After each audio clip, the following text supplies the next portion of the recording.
सोचिए, एक राज्य की राजधानी, एक शक्तिशाली राजवंश और एक रानी, जिनका जिक्र आज शायद ही कोई करता है। लेकिन एक समय था जब उनका नाम राजमहल से लेकर आम लोगों तक जाना जाता था। हम बात कर रहे हैं महारानी सुदक्षिणा जमातिया की। वे माणिक्य वंश की रानी थीं और उन्हें महाराजा वीर चंद्र माणिक्य की माता माना जाता है।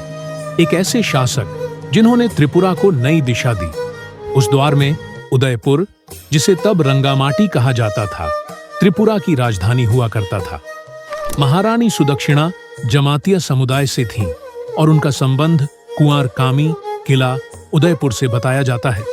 जमातिया समुदाय का राज्य के साथ रिश्ता सिर्फ सामाजिक नहीं बल्कि ऐतिहासिक था। पीढ़ियों तक जमातिया समुदाय महाराजा की सेनाओं की रीढ़ रहा। राज्य की सीमाओं की रक्षा हो या आंतरिक स्थिरता, इनका योगदान निर्णायक रहा।